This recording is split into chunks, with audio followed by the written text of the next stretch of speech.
meeting is now being recorded. Good morning, everyone. Welcome to our May 4th Community Action Advisory Board meeting. I'm going to call the meeting to order. Before we get started, I think Rebecca is going to give us a few tips about our WebEx meeting this morning. Good morning. So you have your mute and unmute. Please keep yourself muted during the meeting unless asking a question, and then you can unmute yourself, and then please also state your name so we have that for the record. And the chat function, although it looks like it's there, really we're not using the chat function due to public disclosure rules. And I also wanted to wish everyone a May the 4th be with you, as it is May 4th, and we're big Star Wars fans in our household. Thank you for that. I know May is my favorite month of the year. It's not only my wedding anniversary, but my birthday month. So yes, good morning, everyone. I want to do introductions for the members of the CAAB. It's a little wonky to do that virtually, so I'm going to do my best to go through who I see on our video call this morning. If I miss you, please do step forward and introduce yourself at the end. So let's go ahead and start. I saw Linda Glover.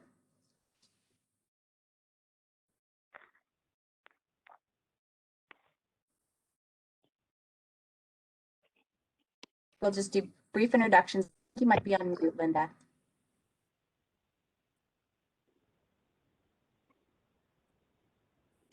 I think maybe might be having some audio connection issues. We'll come right back to you.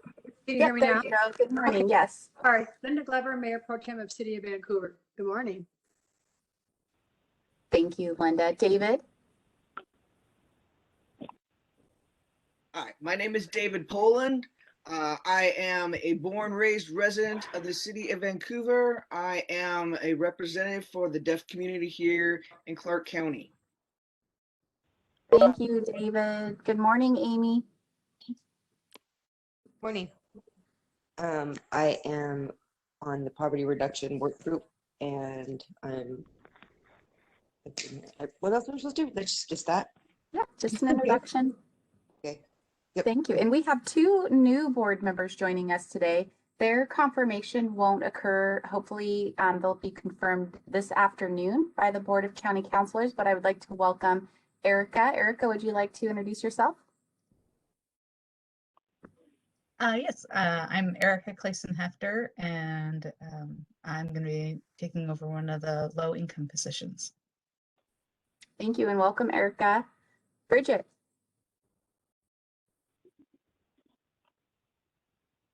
And Bridget. Sorry, couldn't find the mute button. Good morning, I'm Bridget McClellan. I'm community representative. What is it, District 2, I think? Or 3. But anyway, well, good morning, everyone. That's it. Thank you, Bridget. Jamie. Good morning, I'm Jamie Spinelli, and I am a low-income rep for District 1. Thank you, Jamie. Megan. And Megan is also new to our board, so welcome, Megan. There we go. Good morning, everyone. My name is Megan Mulsoff. I'm the low-income representative for District 4. Thank you. Melanie. Hello, my name is Melanie Green, and I'm the community representative for District 3. Thank you, Melanie. Okay, did I miss anybody? Hi, Alyssa. This is Peggy Sheehan with the City of Vancouver. Good morning, Peggy. Thanks for joining us. I appreciate that introduction. Okay, so welcome everyone. First order of business this morning will be consideration and approval of our March minutes. They were included in your packet that we received via email. And I would entertain a motion. Linda Glover, I'll move to approve. I'll second. Bridget McClellan, second. Thank you, Bridget and Linda. Any discussion? Hearing none, I have a motion and a second. All those in favor, just say aye. Aye. Aye. Aye. Aye. All those All those opposed, same sign. Motion carries unanimously. Thank you. Okay, well, I will ask Rebecca if she can introduce our guest speaker this morning. Kate Budd will be giving us a presentation on Built for Xero initiative. Rebecca. Good morning. So as Alicia had mentioned, Kate Budd, the Executive Director for Council for the Homeless, is here to give us a brief presentation on a new initiative that the Council is taking on. So Kate, I will pass it over to you. Sure. Good morning. It's good to see many of you so bright and early. I am pleased to be here to talk to you about Built for Xero, which is a national model that is being used in many communities, and one that we brought to our community about 6 months ago. Built for Xero as a model was created by an agency called Community Solutions. And that agency, you may have heard, just received a MacArthur Award in the amount of $100 million in testament for the amazing work that they're doing in communities across the nation. And so we're really pleased and honored to be a part of their cohort around Built for Xero. Next slide.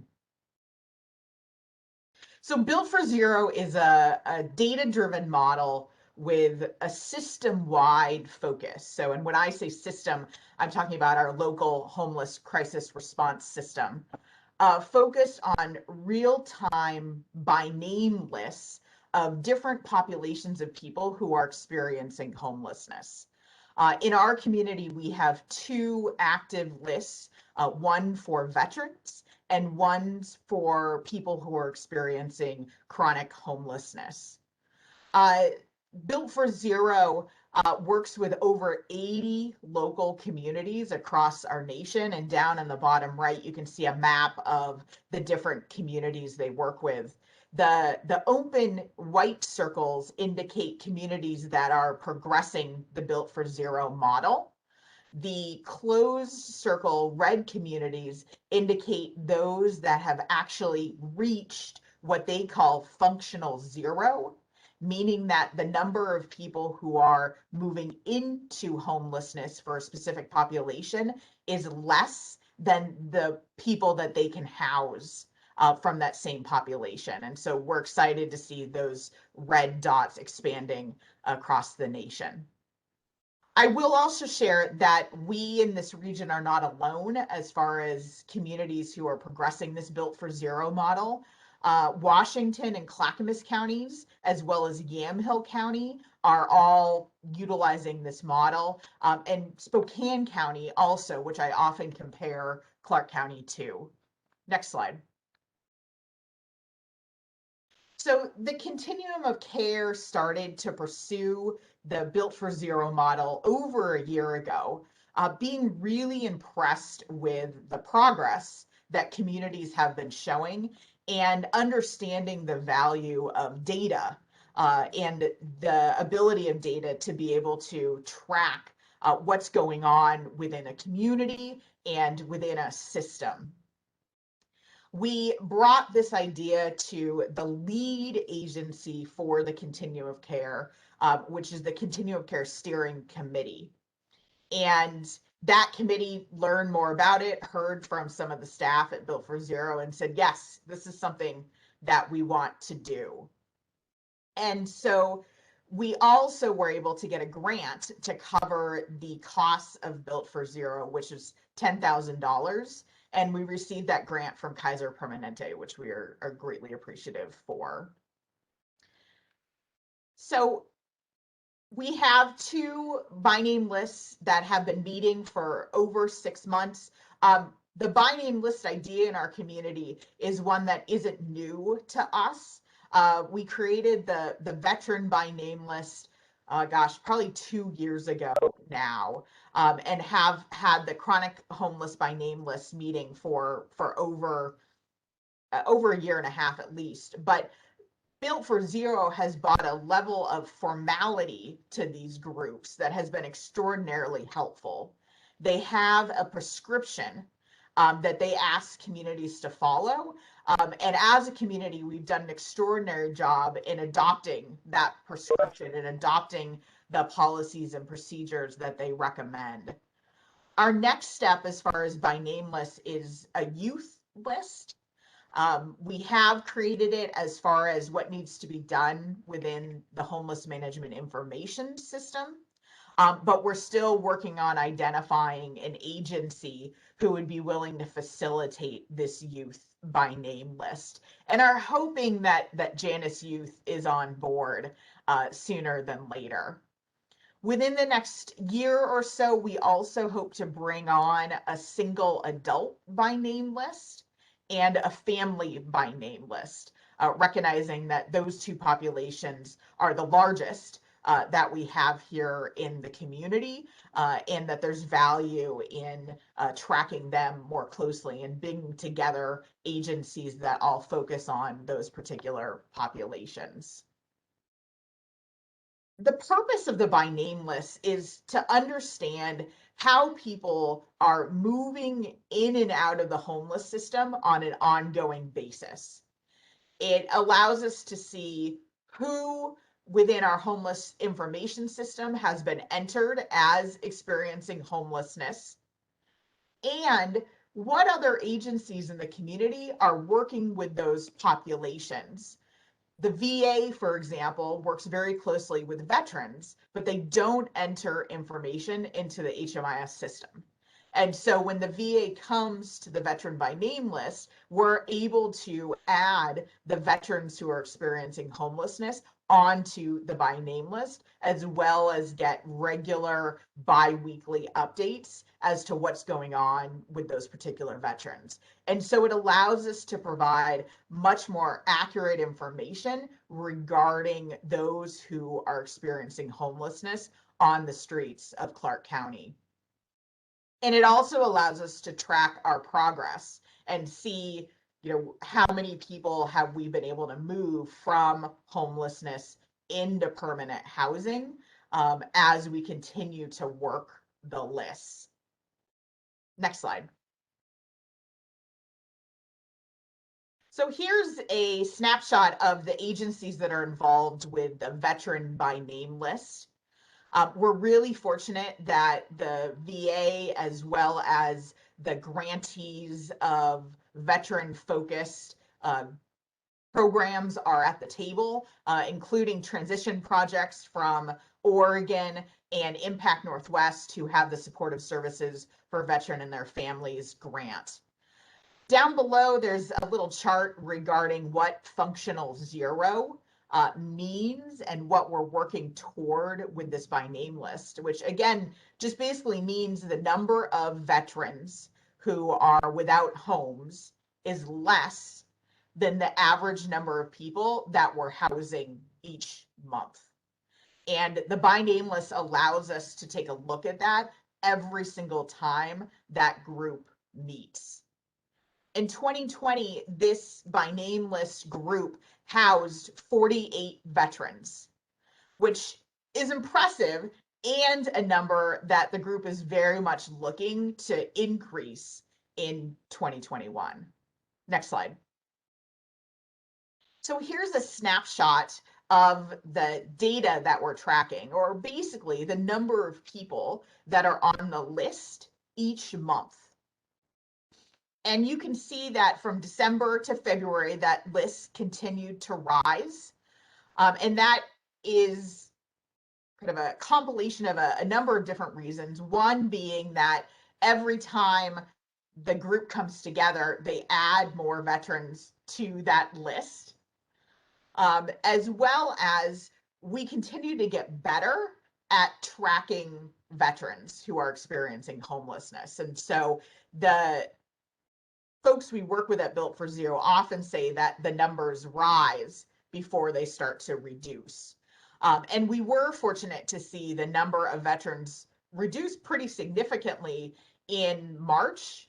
One of the reasons being that permanent supported housing complex opened in March. And we know that a number of veterans were able to move in there.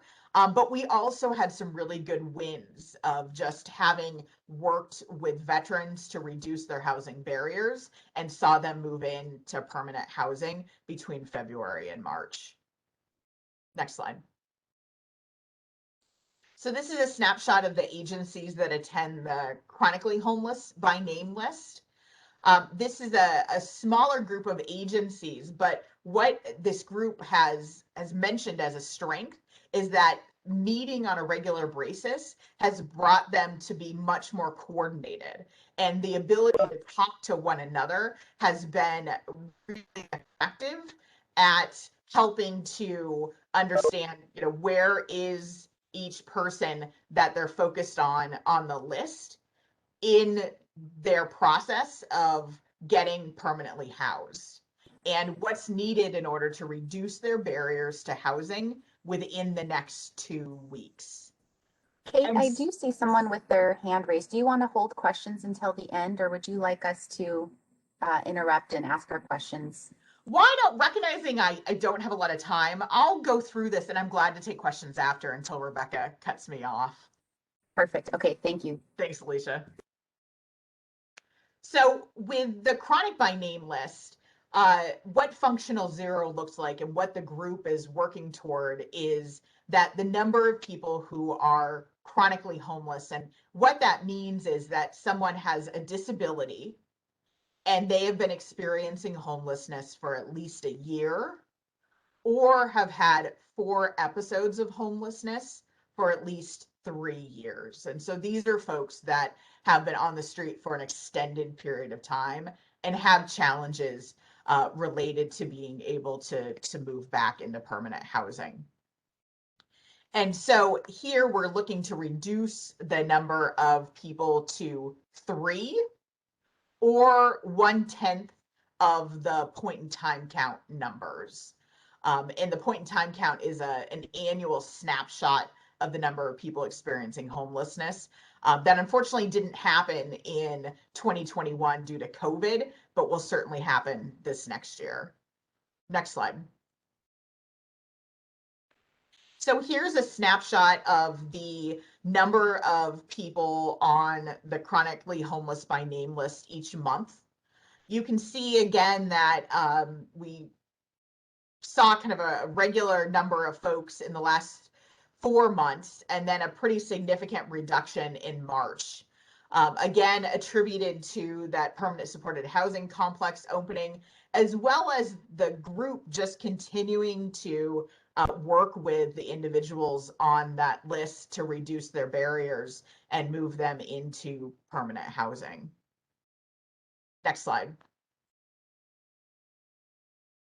So with Built for Xero, we're continuing to adopt all of the recommended policies to make sure that we're following the model that is recommended, and to adopt system-wide approaches, recognizing that the way that the overall system, whether it's access or the programs themselves work, actually affects how quickly we're able to move people from an unhoused situation to permanent housing.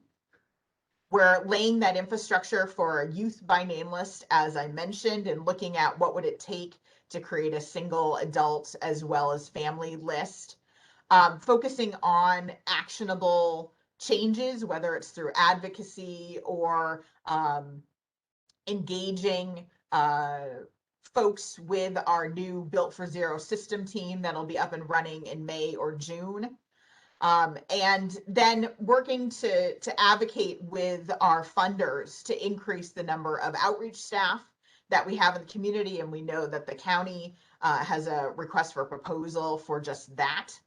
Advocating for additional housing with supportive services for people who are chronically homeless, knowing that that is one of the most successful ways to move people who are chronically homeless from the street into permanent housing, as well as advocating for a systemic approach, having all programs that serve people who are experiencing homelessness enter data into HMIS, partner with the Housing Solutions Center, and engage with the by name list, because if an agency isn't at the table having those conversations, it's extraordinarily difficult to make sure that we are engaging all who might be able to move a household forward toward permanent housing. So we're really excited about the progress that we've seen in the last 6 months through Built for Zero.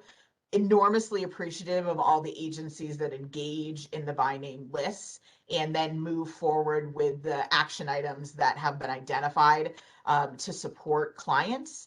And looking forward to the next 6 months as we continue with the by name lists, begin a Built for Zero system team, and continue to work closely with our Built for Zero coaches to move this model forward. All right, glad to take questions. Thank you, Kate. Very informative presentation. I did see that Megan had her hand raised, her virtual hand. Megan, do you want to ask your question? Yeah, I was wondering about the people who are chronically homeless. What is the definition of an episode? Sure. So an episode would be just that they moved into either living on the street or into an emergency shelter. So from being permanently housed back into experiencing homelessness. Is there a time duration associated with that as well, or it's just them moving out, then finding shelter, and then possibly moving it again, or moving back into the streets? Yeah, it is usually a week. If we look at the HUD definition of that, then an episode would be 7 days or more. And then I just wanted to know who TPI was. It's an Sorry? Sure. So TPI is an agency that's down in Portland, stands for Transition Projects, and it receives a grant through the Veterans Affairs for a program called Supportive Services for Veterans and Their Families. And their grant is regional, which includes Clark County. And so we're glad that they come up over the river to engage, knowing that they serve veterans on this side of the river. Thank you so much. Absolutely. So members of the board, if you have questions, please feel free to unmute yourself and ask. We'll just kind of have a free flow discussion with Kate while we have her this morning. Okay, Alicia, this is Linda Glover. Hi, Linda. Hi. Kate, thank you so much for your report. I've been wondering and anxious to hear. It's just so great to see that Clark County is, well, across the county has been involved in a program that's proven to be so successful. And I'm so excited to hear about your plans and the next steps going forward. One thing that you did talk about was funding. And right now, fortunately, there are dollars that are available, so that's encouraging. But I also would like to encourage you to get more of this information out to the public. I know that's difficult. I know all of this has been such a challenge for you through COVID, but I think people want to know there's a plan. People want to know who we always ask, why isn't anybody doing something? And so much is happening. So I know through your own agency, you get the news, and in your newsletter, you get the information out. But I'm wondering if we could do more with perhaps the Columbian on an article. I think when people hear that there's a plan and there's been some success, that they would be eager to support with funds. So that's just one suggestion that I have. So excited to hear about the next steps that are going forward. And thank you for all your work on this. It's our pleasure, and thank you. I appreciate the suggestion, and we'll absolutely look to increase that information that's being provided to the community. Kate, I do have a question on this final slide. And this is Alicia. You have one of the focus on actionable items being increasing permanent housing options. And I'm wondering, you know, identifying a person who's experiencing homelessness and having a desire to move them into a permanent supportive home. How much does availability and accessibility of housing have an impact on the success of this program? Are we finding that vacancy rates are still low enough to prevent people who need to be placed or who need assistance from accessing that housing? So that's definitely a part of it. With the eviction moratorium, we aren't seeing people exit units as significantly as we likely will once that eviction moratorium ends, whether it's the end of June or July, depending on what the governor decides. And so that's one piece of it. But the key piece is really about the supports too. And so with people who are chronically homeless, the need to identify housing that's affordable, as well as to provide supports to ensure that there's someone who's working with them to move into stability, whatever that looks like for them, as well as to make sure that their basic needs are met and that they can continue to remain stable in housing for the long term. I will say something that's really exciting is the passage of House Bill 1277 in the state legislature. And I'm sure Rebecca will tell you more in the legislative update. But that allocated specific funding to increase permanent supported housing for people who are chronically homeless.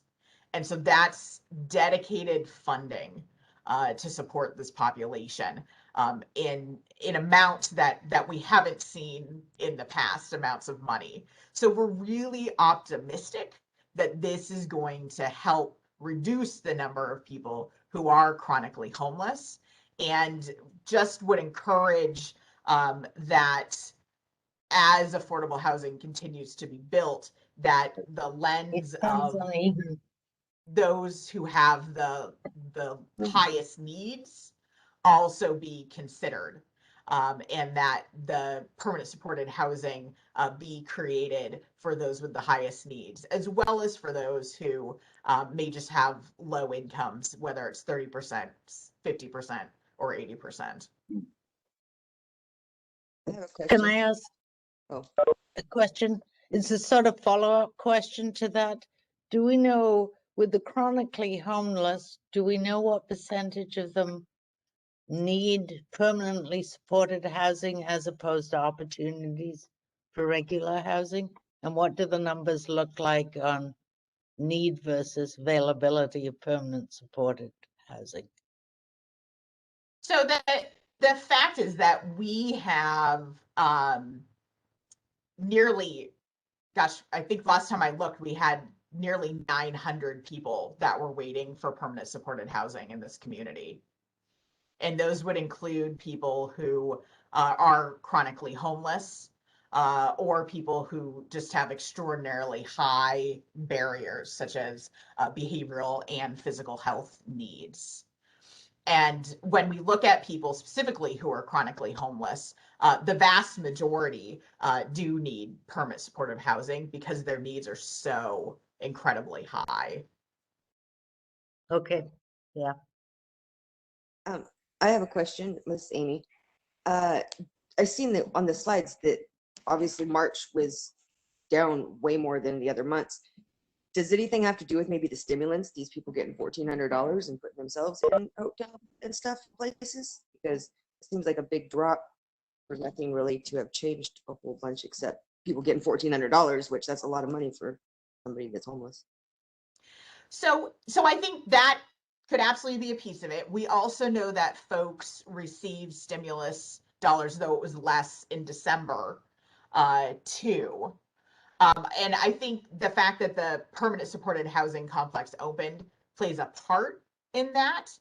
But I also think that the staff who are part of that by name list group were just doing excellent work. And it was just kind of a perfect storm in that there were a fair number of people that moved out. Jamie, I know you're on the call and that you're on the group. Do you have any more insight regarding the drop in March?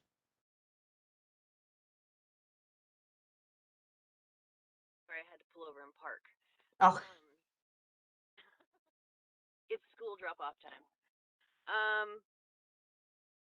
The drop in. I mean, I think what Kate said probably pretty much lines up with that. You know, the Elwood opened up, so we did have a lot of folks move inside all at one time. I think we are likely going to be honest. I think we're going to see that number start to grow, to go up, because in the first quarter of the year we were really focused on identifying individuals over the age of 60 to work on, and this next quarter we're going to be working on just who we are seeing outside in camps and creating a list from that to work off of. So we may end up seeing an increase in that number, honestly. And Kate, did you say 900 are waiting for permanent supportive housing? Yes. Wow. Thank you. And so Jamie is one of the attendees at the Chronically Homeless by Name list and attends every other week meetings. And one of the, I think, really extraordinary things with these lists is it allows us to kind of understand the picture of these populations on a every other week basis. And so the key is just really what's happening longitudinally, and that we might see, you know, an increase one month, decrease another month, but longitudinally, you know, are we seeing an overall decrease? And if we're not, then look at it even more specifically by population. Like Jamie just mentioned, there was a focus during the last 3 months on people who are chronically homeless and over 60. And so there's opportunities to desegregate the lists even more specifically so that we can look at, wow, we're doing really well with the older population of people who are chronically homeless, but we're doing less well with people, you know, who are chronically homeless, but maybe also have, you know, physical and behavioral health issues who are in East County. And so how can we address that particular need? And so that's opportunities with the by name list too, is to continue to dig in and really see, you know, what unique qualities of people on the list might be leading to longer homelessness periods, and how can we address those more specifically as a team. I wanted to, sorry, Kate, real quickly, I wanted to clarify the reason I said that number might have dropped as being because we were focusing on seniors is because people stay on that list by being active in the system within the last 90 days. So if outreach workers were largely focusing on those 60 and older folks, potentially people outside of that age group were not touching the system as frequently. So that number could have reduced just based on that. But then they will start going up because we will have more contact with others.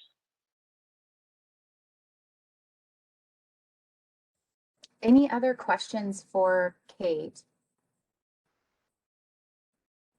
I want to thank you so much for this presentation, Kate. And you know, we are a community action board. So is there any action that we can take in support of your programs? Any call to action for us?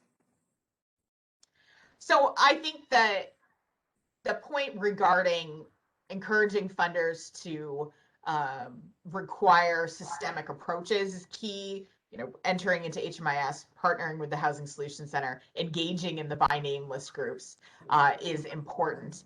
The other piece is that this entire model is only effective if we continue to increase the permanent housing options for people experiencing homelessness. Moving someone into shelter or transitional living is important because it helps them access their basic needs, but it doesn't move them out of homelessness. And so moving them into permanent housing is the only way to reduce the number of people who are experiencing homelessness.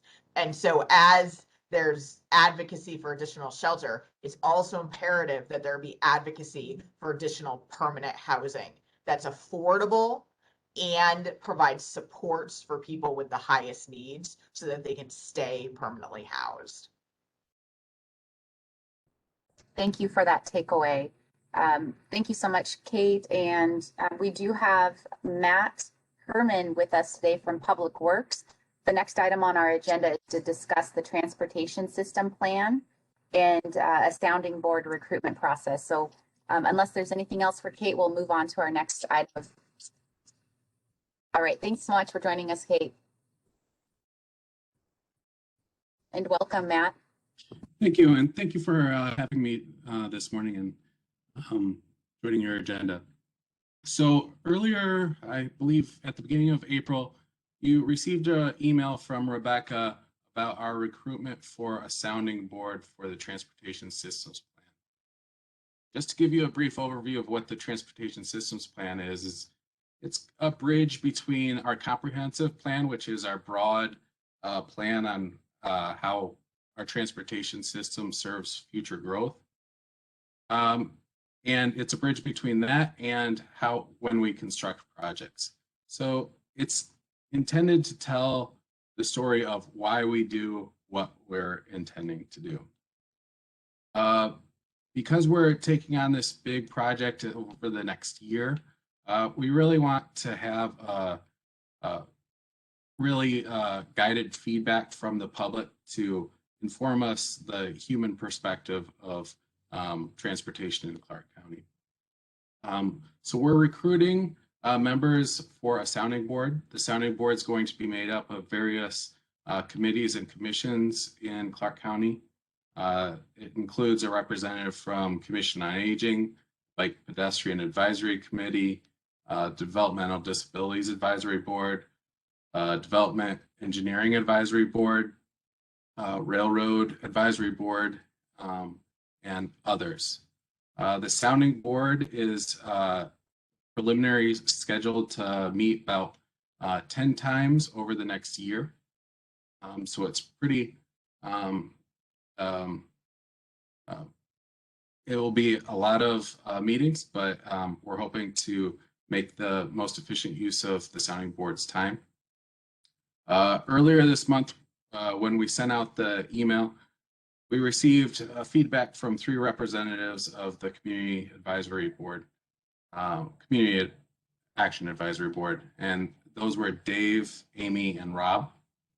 And instead of me selecting one of those 3 persons, I think it's more appropriate for the Community Action Board to nominate a representative for the sounding board. So that's why I'm here in front of you today to request a representative beyond that sounding board. Thank you, Matt. So in order for us to select from a board member, I wanted to ask if any of the 3 were interested in supporting any of the nominees. It sounds like we have Amy, David, and Rob. And I know that, David, you were very gracious in supporting the CAAB through your service on the bylaws review, as well as Rob. So I'm not sure, I know Amy hasn't had an opportunity yet to serve in a committee, but I'll let you all have a discussion and someone can make a nomination. I don't know if Rob is with us this morning, but I know, David, you're here. What would you like me to say? I suppose if you're still interested in serving, or if you would be willing to have Amy serve, since she hasn't had the opportunity to participate in a committee or another forum for this board. Okay, so maybe I could say the reason why I thought about being involved with this, and then maybe Amy can say the reason why she thought about being involved in this, and then we can discuss.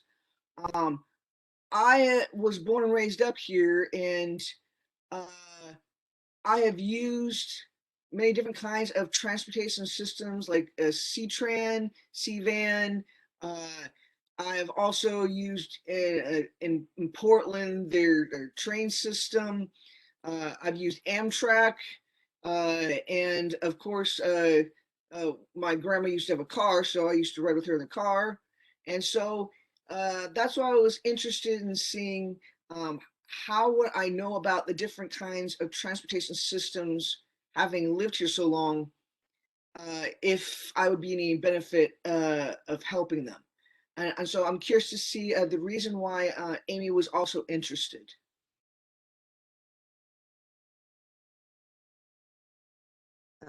I was interested because I too have been here my whole life. And honestly, the public transportation and transportation in general, with our population growing so fast and so much, we need to do something. I'm like, I know that I've been without a car. I've been with a car. I've done the train. I've done all those things too. But I don't know. It's hard for people to make decisions that have always had a car, to know what it's like to have to wait for a bus. When you miss the bus, you miss your appointment. And you have to, you know what I'm saying? That there's things like that I've done. I don't know. That's basically why I was interested. Chair Topper, may I address? Certainly, yes. Thank you, Matt.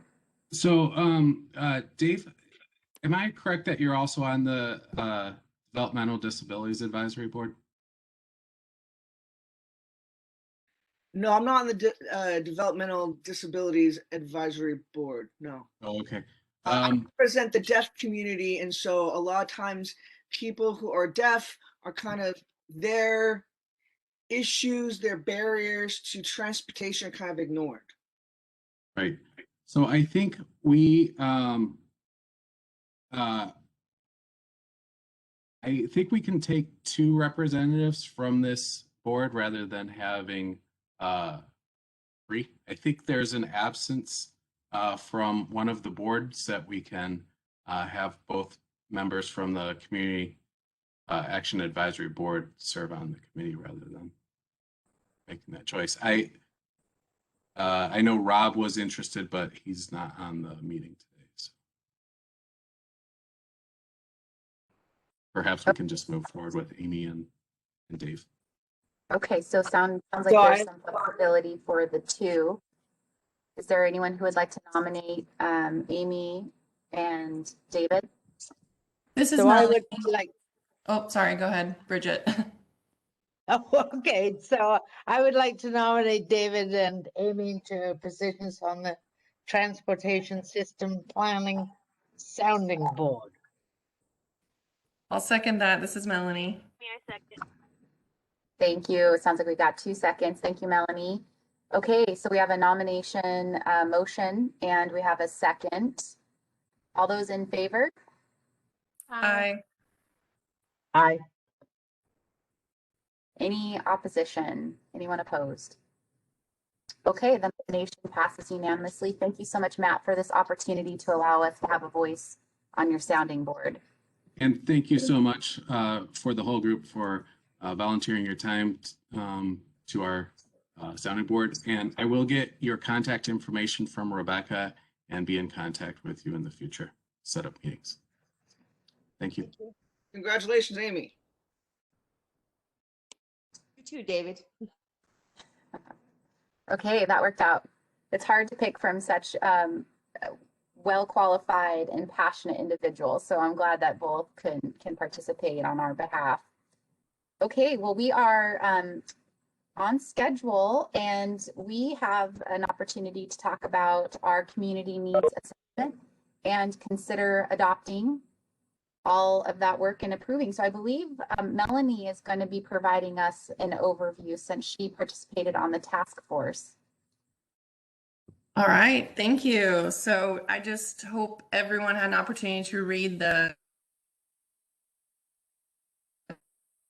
needs assessment and document, but a lot of hard work and effort, time and energy went into preparing that. And so I wanted to introduce that to you today and just talk about a few highlights. The Cna Task Force was made up of David Hudson from Clark County Public Health, Laura Ellsworth from Council for the Homeless, Ezra Khalil from Community Foundation of Southwest Washington, as well as David from our board, as well as Karen, Rebecca, and myself.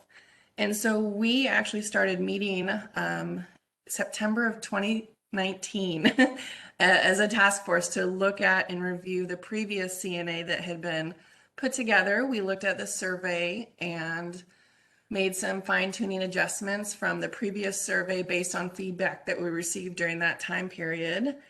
And so spent a couple months looking and reviewing that and just being really thoughtful about the word choice, the data we were collecting. We really did kind of a review about what made sense to collect. It's a lot of information, so also being thoughtful about our clients that would be completing this survey and the time and intensity it would take them. So we really looked at that and had a lot of different eyes and on that document. It was released November 1st to over 100 community partners that distributed to their clients and was available through January 31st for 3 months. And that was just, you know, on the forefront of COVID. So everything was moving along steady until that. And so we met monthly. There were a few months that we did not meet for, you know, reasons you can probably guess. And so what we put together and shared with you, there are some things missing. For example, cover page acknowledgements, glossary, that be thoughtful to ensure that the terms and words we were using were common to all. So having a glossary was a new addition. It will be reviewed by the Clark County Communications Department. So it's going to look a lot prettier. We're going to have formatting. They won't necessarily change the content, but really just add things to make it look more complete. Like if you are familiar with the first or previous years, we worked with Applied Research Northwest that put together charts and reviewed our data. We had a consultant, Jackie St. Louis, some of you may recognize that name, who really looked at and put together the first draft. And then as an advisory task force, we came back together to really be thoughtful and review that intensively. Lots of feedback, lots of really great discussions, reviewed it, vetted it, and just really hopefully put together a document that represents all the voices of those in our community. So we had to change our community forum model. It was virtual this year, but we did have 2 forums. That information included in the document. So I hope you got a chance to read it, review it, and today we're going to be presenting it to you for adoption. But first, did Karen or David want to add anything about the CNA Task Force and just the process we went through? Sure. This is Karen. Thank you, Melanie, for presenting that. I just think that it was a very unique process. That was the first time that I had been a part of that. So I would just recommend that other CAAB members consider that the next time this comes around, because you learn a lot about that bigger systems in our community and get to be a part of looking at all the different steps and all the way through till the report is complete. So I just really highly recommend anybody in the future when we're doing this to hop on board and volunteer your time to do that. This is David speaking. For the CNA task force that we've been working on for a while now, we could see by being involved how hard it is for Rebecca to get these kind of things going every year. You know, and kind of props to her for trying. But also we could see how much hard work everyone had put into it to get the data. And then we also, I thought was interesting, is all of us that were involved in that, we have our own experiences, our own expertise, and we were able to explain, maybe we should reword this, there's bias in this question. We could suggest a better question that might be more informative and helpful for the general communities and these agencies and the individuals that will be coming together to listen. And That's something that one person can't do. Rebecca could not possibly have done it without all of us as a team. And because all of you also have your experiences and expertise. That's why you should be involved, because we did our best, but we can't know everything. And there's always room for improvement. Yes, and I would say Rebecca was a huge driving force of this task force and bringing us together and taking our feedback. And she had her hands all over this document, and just in terms of bringing in that feedback, fine tuning it. So huge appreciation to Rebecca and all members of the CNA task force. It was an interesting process going from in person to virtual, and just to see it all really come together within the time frame that was required by us in spite of COVID. Huge appreciation to Rebecca for all of her hard work and dedication. It's an intense project, and I think overall it's an amazing document, and will hopefully provide a lot of helpful information to our community about what the needs truly are, because we can sit from our position and say this is what we need to do, but to actually hear from those voices, that's what is really policy and supports that are needed to hear from those voices. So thank you. So I'm going to turn it back over to Alicia to move us forward. Thank you so much, Melanie and David and Karen, for your participation on the task force. It's so great to see such leadership from this board and an actionable item that we get to showcase to our community. So thank you for that. I do want to ask Rebecca if she wants to add anything before we open the floor for discussion and action. I just want to say I really appreciate the work the task force put together, because it was a lot of work. It was, on all of our parts to go through this entire process. With their help, we did a better survey than we've done in the past. We had more 500 more responses to the survey than we had the last time. We had 1,655 total responses to the survey. So it really validates the data that we collected through that survey and used for the basis of the community needs assessment. The feedback, the equity lens that the task force really helped us with was amazing to make sure that we did take everything into consideration throughout the entire process, and then to be flexible to go from in-person meetings and then into a virtual format. That's a lot of trust to be able to do that, and I really do appreciate the task force and the work that they did on this. And we'll start it again in a year and a half, so fun times again. Thank you, Rebecca. And just to reiterate something that Melanie shared, the draft that we were provided as a board and we reviewed in preparation for action at this meeting is the content is what we're approving today, not the format. So all of the content will hold true, but the look and the feel of the document will change, as Melanie described. So it had draft written across the front. And so what we're doing today is we're adopting it to turn it into its final form. So with that, is there a motion? This is David. I want to propose that we approve this. I have a question. This on here, the top overall needs, so it has all top overall needs, and this is all off surveys that you got this. Like, I just still believe that substance use disorder is so down on the list. No matter what, even these people that didn't have addictions before they became homeless, got addictions now. I'm all being out there. You drink when you're cold. You just do it just to socialize. That I mean, I personally have known some of the people that provide these drugs, and there's a lot. There's so many people out here that are homeless that use drugs. It being so low on there, it's just like with the whole the 10-year report we've done. I still think that that's wrong too, because substance use needs to be up higher. It needs to be, people can't deal with life if they've got, and they're not going to go tell it. People that are addicts will say, yeah, I got an addiction. Most of them don't even want to ask for help. Some of them don't even know they have a problem.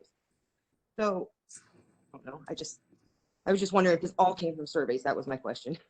Yeah. So what we'll do is we've got a motion on the floor So if there's someone who wants to offer a second, and then we'll open it up for discussion. Just so we I'll can. second. Thank you, Bridget. So that's a motion and a second. Now, discussion. So, Amy, yes, all of the charts that are in there, the overall top needs and each category, those charts come specifically from responses to the 1,655 surveys that we received that went out through a myriad of efforts, hard copies, and to a broad base of our low income community. So it is focused on people who are low income. And once we put the full report together, it'll be easier to see the demographics of the participants in this survey, but you'll see that there were several people who identified as being homeless, either living on the streets, like in a more traditional homeless, or if they're couch surfing or living with friends and family. But you'll see that there were responses from a wide variety of our community. And, it is self-identified. Nobody's forcing them to complete the survey. It is, how they identify themselves throughout the survey. And so sometimes other needs take priority, although, we have to go based on what the survey responses are. Right. Okay.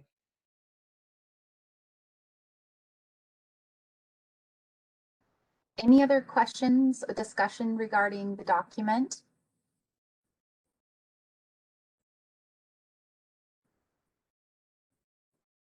It looks really good. Congratulations to the group that pulled it all together. I too find it to be just a wealth of information. Anytime I'm writing about our community and I'm looking for data, that's a document that I go to. It just is a good single source. And to Amy's point, there are so many needs in our community. All of them are high priority. That's why we have the systemic approach to trying to solve our homeless crisis here in Clark County. And I just want to thank everyone for all their work. Is there any other discussion before we vote? Hearing none. Since this is a requirement for the CAAB and funding, can we do roll call, Rebecca? Absolutely. Linda Glover. Aye. Amy Rourke. Yeah. Hi. Bridget McClellan. Yes. David Poland. Yes. Amy Spinelli. Yes. Karen Kameroff. Hey. Lance Carter, a new board member. Good morning.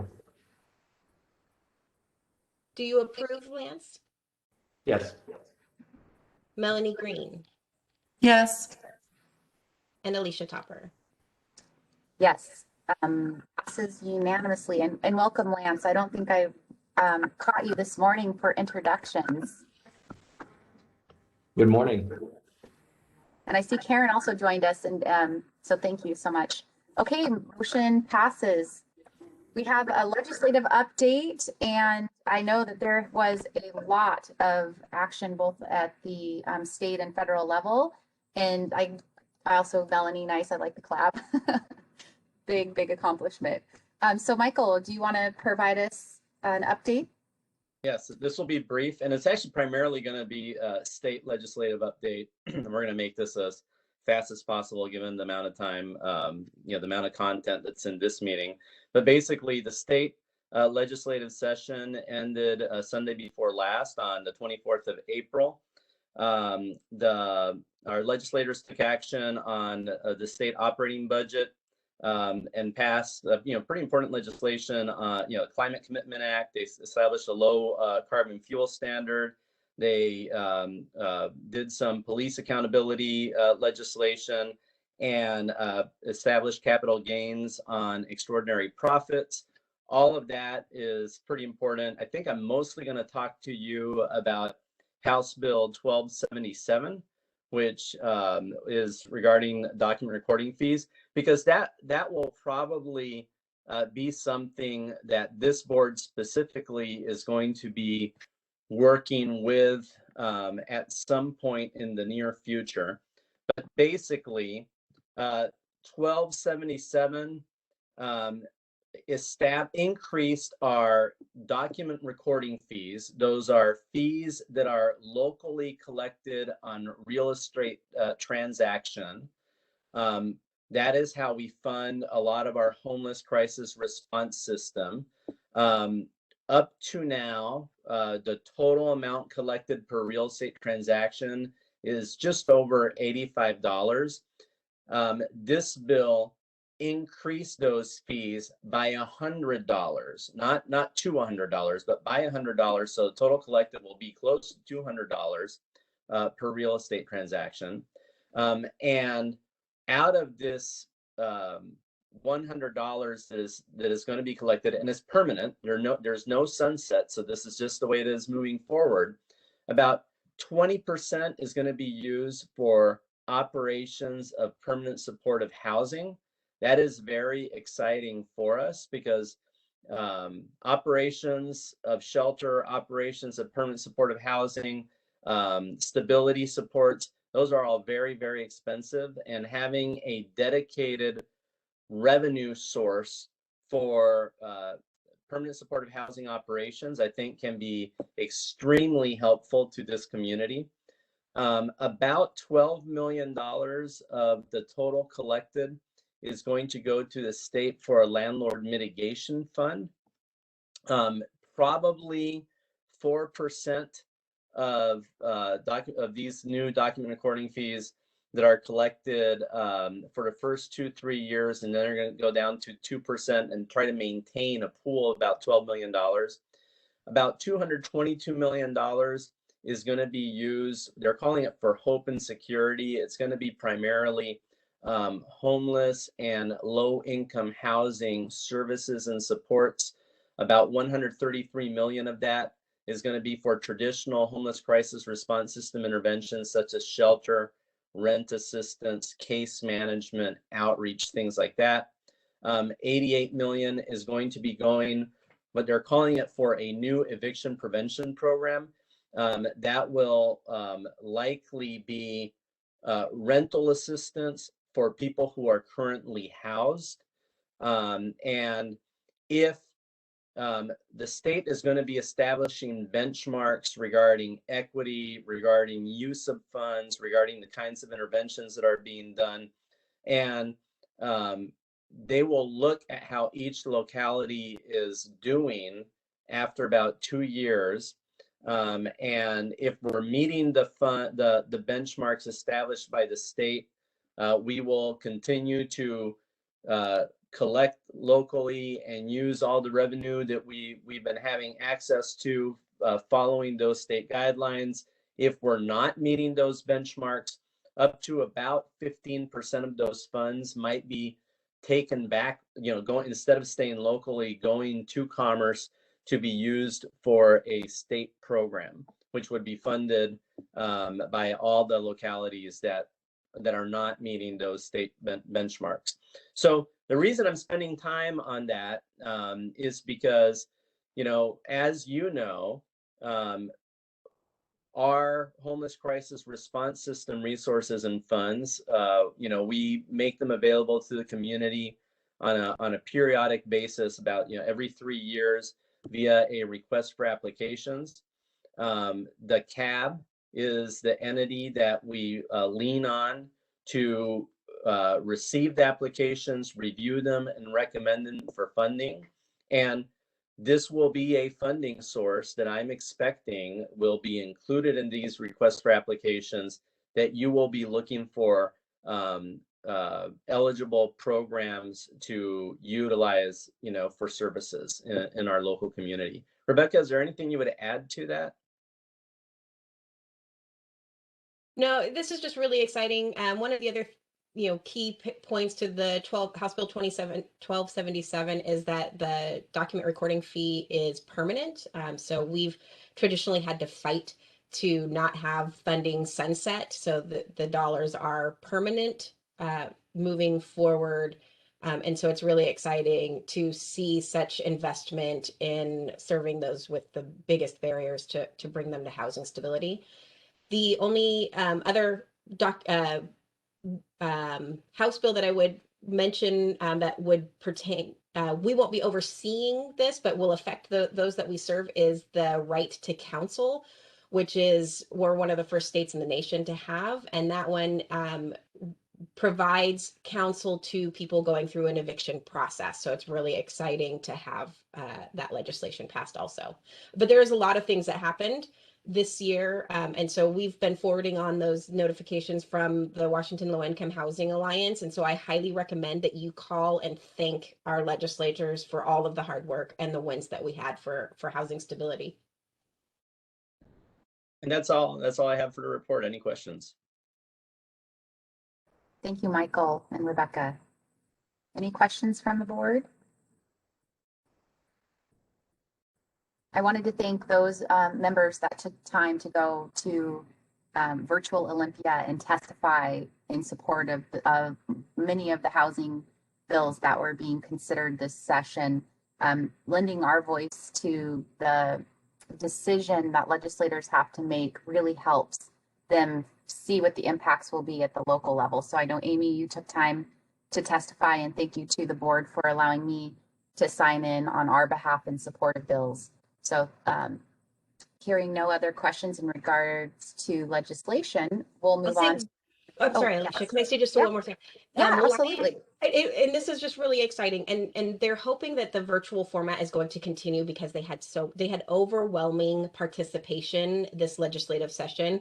I think they said they had 3,000 independent people testify on behalf of these bills, which is just a significant impact and stuff. So really do want to thank the board for all of the work that you guys did to advocate for these bills. And then we are hopeful that that virtual format will continue going into the future. Thank you for letting me interrupt. Yeah, of course. No, good point, Rebecca. I really felt as though having the virtual format leveled the playing field. It took away some of the power from the lobbyists and special interest groups, and it gave voice to a lot of underrepresented communities. So that's really great news to hear that they'll continue some kind of hybrid format. Okay, City of Vancouver, Peggy, are you still with us?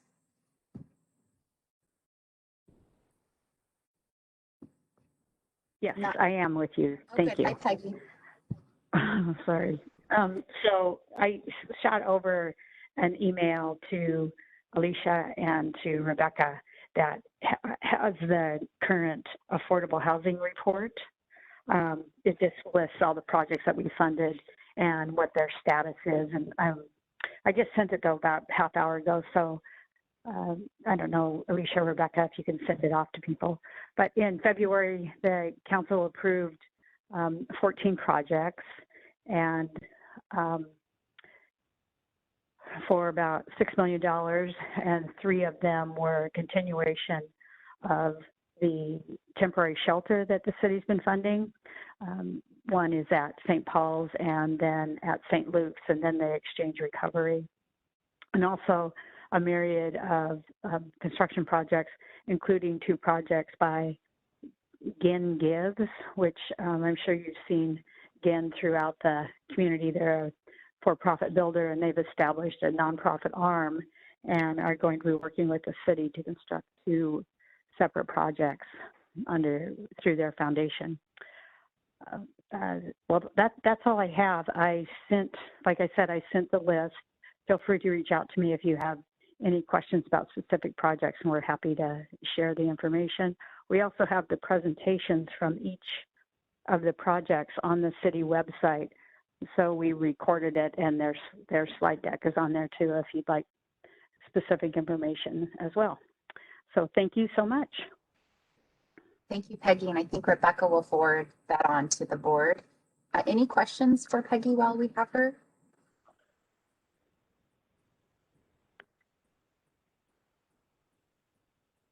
Hearing none, thank you so much for your time this morning, Peggy, and for joining us. Yes, thank you.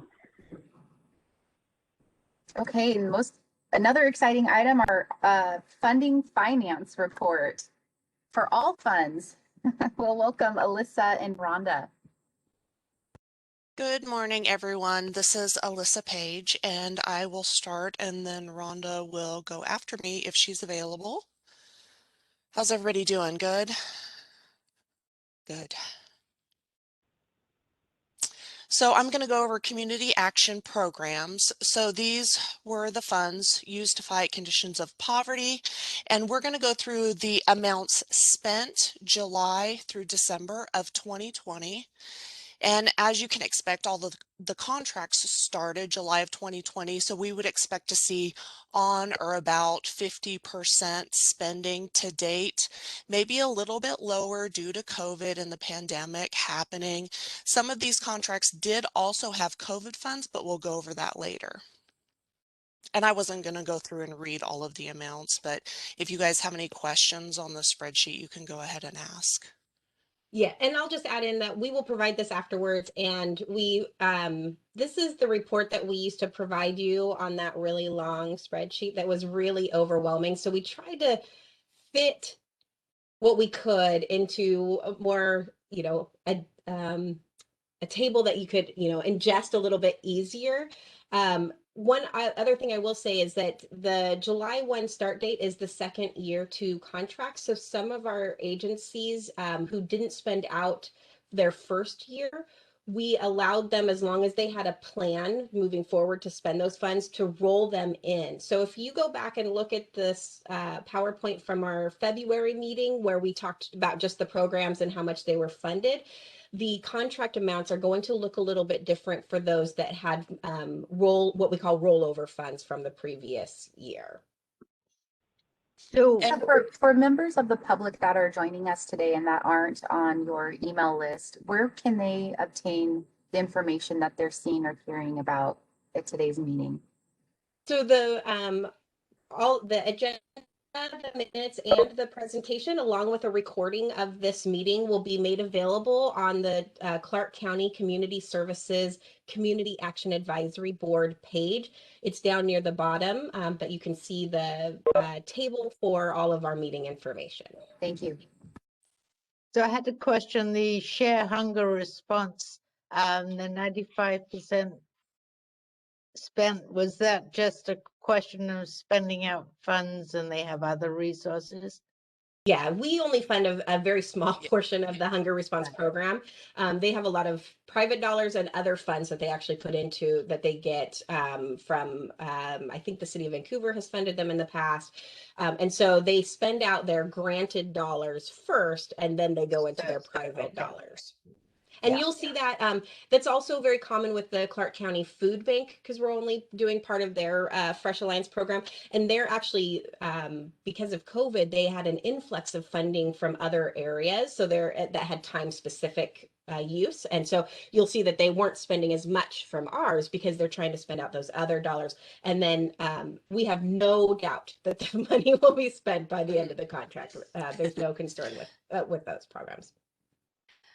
Hi, Rebecca. Majority of these contracts run through June. Thanks for pitch hitting. Rhonda, sorry, Alyssa, go ahead. That's okay. Yes, I was just going to say the majority of these contracts run through June, so we do have until June of this year to go ahead and spend those contracts out. Homeless crisis response systems, same concept with these. We did spending July through December. Contracts started in July and run until June of 2021. So we would also expect to see about 52% spending. And like the other contracts, some did receive COVID or CARES dollars in addition to the regular funding. So, and those did have the time restraints as well to be spent out by a certain date. So those were spent first before we spent any of the, and I'm doing air quotes, normal DCS funding or grants that we would get.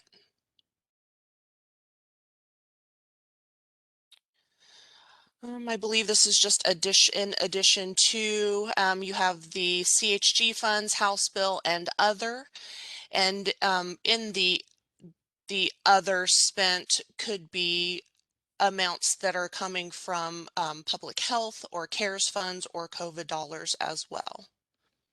So CHG Alyssa, and House Bill. for Yes. for our new members, we have 2 new members on the call this morning, and some of these acronyms are difficult to decipher. Is there a place that they can?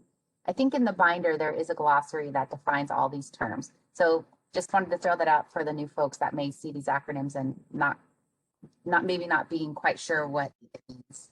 Right. Thank you, Alicia. And I'm still sort of new to this, but I see Rebecca nodding her head that there is a binder where you can find the acronyms.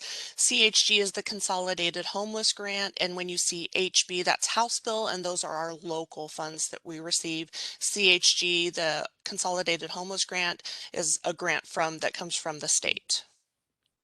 And just to add to that, the House Bill is name is also interchangeable with document recording fees. So when Michael was talking about $12.77 and the $100 increase, that we also call House Bill dollars. So House Bill document recording fees are the same thing. So can I just ask, there have been several additional amounts under COVID funding that have come in. Are any of those reflected in these numbers, or are these the numbers from grants that we approved of, what, a year, 2 years ago? In the other column would be the COVID funds that were spent in this time period.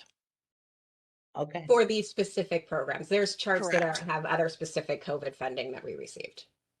So in CFTH, for example, the 554,000 is the original contract? Or is that the original plus the new money? Because the new money comes under, is the other spent to date. Does that make sense? Sorry. Yeah, and Yes. I really struggled, Bridget, I went back and forth on what the best way to do this was. Yeah. And do I keep the original amounts in, but then it looks like they're spending 180%, or do I put in the adjusted contract amount? And so I decided to go with the adjusted contract amount, because what we really want to make sure is that they're spending appropriately. So without being able to put like 20 different columns in the table, it made it a Oh, little Rebecca, difficult. it looks great compared to what it used to be. I love the new format. So good work. Right. And it's also Oh, pretty that's tough good. because based on like the grants that run a different budget year than our local funds that run a different budget year, than our COVID funds that ran on a totally different budget year. And we're trying to capture the 6 months worth of spending to give you a bigger picture. And like Rebecca said, we went back and forth. Do we include it? Do we not include it? Is it a separate spreadsheet?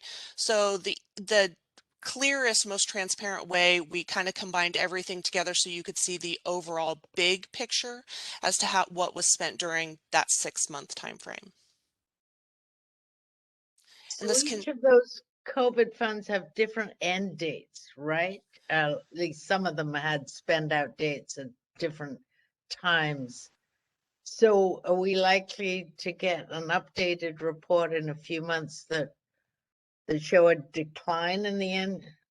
I'm not sure how you're going to show the end date and the spend out of those additional funds compared to the usual contract funds. I agree, and we are open to any ideas as to how we would clearly be able to show some information like that. The COVID funds that we added to these contracts have ended and are spent out. Okay. So that portion was spent out by, I think we had until the end of November for the county COVID funds that we received. We also had a COVID state grant that we spent out before we spent out the county COVID funds. And that the majority of that was spent out before we even ran the reports for you that started in June. So just a minimal amount of the state COVID funds were spent in that. But they are 100, what we contracted into all of the providers' contracts that were COVID funds, they spent 100% in the time frame they were supposed to spend them out in. Thank you. You're welcome. I just wanted to highlight really quick GNS Youth with their Ascend Motel Park. You'll see that they've only spent 18%. This is a program that's specific to motel vouchers for youth that are accepted into a housing program and then but haven't found permanent housing yet. And COVID happened, so that, threw a wrench and everything, but they also received a bunch of other funding that they were also using before they went into using these funds. And then anything that is House bill funding, if it's not spent at the end of this contract year, we will recapture that funding and we'll be able to use it in the next request for application process.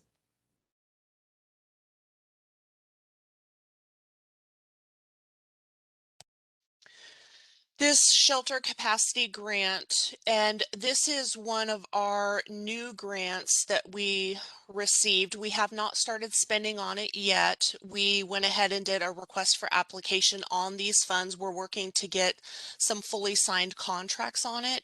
And this was to assist in running the operations of the hotel that was purchased down by the mall, and it was the Howard Johnson, I believe, that they're converting into a 63-room shelter. So in combination with additional funds, we did go ahead and partner with VHA and City of Vancouver to create the shelter with the 63 rooms. Okay, so this is our quarantine and isolation. There's so many numbers that look so similar, and I see shelter so many places, so I'm just kind of getting orientated with the PowerPoint presentation. So these were, when we say CARES Act relief funds, we call those were the pass-through funds that came through the auditor's office for us to spend. And spending does look a little low, but you want to keep into consideration the total amount we have in here did also include the small business loans, but we didn't include spending to date. So in hindsight, we probably should have adjusted that amount. And also with the quarantine and isolation shelter, when you see other spent to date, public health did go ahead and step in and take over some of those payments to help spend out some of their FEMA grants that they had. The quarantine and isolation shelter is we are still in contract with them. So total spending to date would be on the next meeting reports when we run the January through June 2021 amounts. And then here's a note about the homeless crisis response system. So this $1.2 million that you see here is what you see as part of the other funds up in the previous contracts. That was broken out, yes, with other. And that's the CARES CRF funds that were the pass-through from the auditor's office. And is this breaking out? Okay. This is mine. Oh, that's you. Okay, good. I was looking at it and I'm like, You're off the hook for a moment. Yeah, I'm like, I don't recognize this one. These are our CSBG CARES Act funds, and obviously, same thing that Rebecca said. They are currently, the providers are currently working on spending out their original contracts, and as well as spending these CARES Act ones simultaneously. The thing about the CARES Act contracts for CSBG is they have more time than to spend out by June 30. So I'm not surprised to see that some of these folks, especially 211 info, I'm sure they had a huge influx of other COVID monies that they needed to spend. I don't have any concerns that they're going to spend that $49,000. That isn't a whole lot of money to them. Clark College Financial Wellness Program didn't start off quickly on that because they were again spending their other contract with their regular CSBG funds and some other funds. But they are spending this one now, correct, Rebecca? Yeah. Same with the food bank. I mean, they got a ton of money and they're just, using their funds smartly and utilizing the ones that expire first. Volunteer lawyers, partners in careers, they got started. I feel like they're on pace to spend these contracts without issue as well. And then of course, Share Hunger Response, they always spend those funds quickly because we're just a drop in the bucket for their funding needs. Any questions?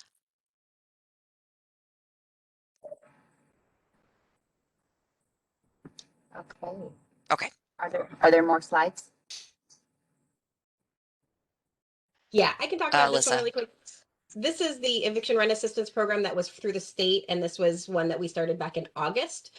and was originally supposed to go through December 31st, well, December 30th, but then they gave us an extension. And then they also gave us a $4 million extra to spend. So we are almost through all of the, as of today, not captured here, we are almost through all of the eviction rent assistance program dollars that were through the state. These are the rent assistance providers. You would have seen the list of this in the February presentation. These are the outreach and engagement partners that we worked with to get the word out about the eviction rent assistance program. And then I'll let Alyssa talk about the emergency solutions grant. This was another newer grant, and this is also COVID related, and I believe it's just a 2-year grant, and it ends in June of 2022. And we just started contracting with our providers, and as you can see, excuse me, tiny payments started in December. It should ramp up more, and like in the comment, it says 3.5 million was made available through an RFA process. So we still are working on getting providers and contractors for the remainder of the emergency solution grant funds.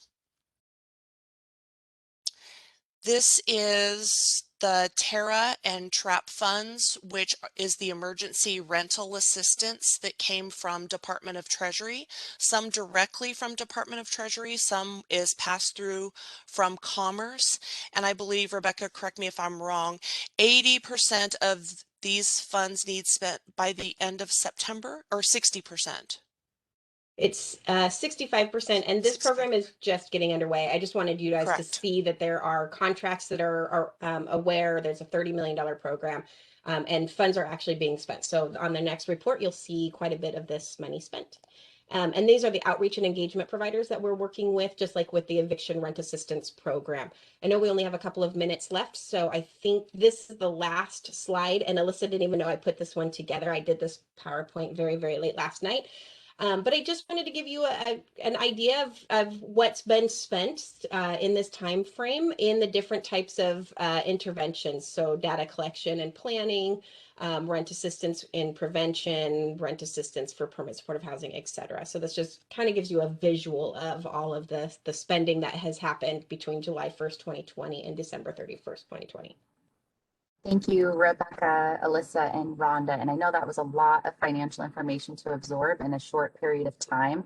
And I do, for those listening in who are guests and for our new members of the board, want to reiterate that each of these funding sources have very specific deliverables and outcomes. So it's not just spending the money, it's helping the individuals in our community that need those services.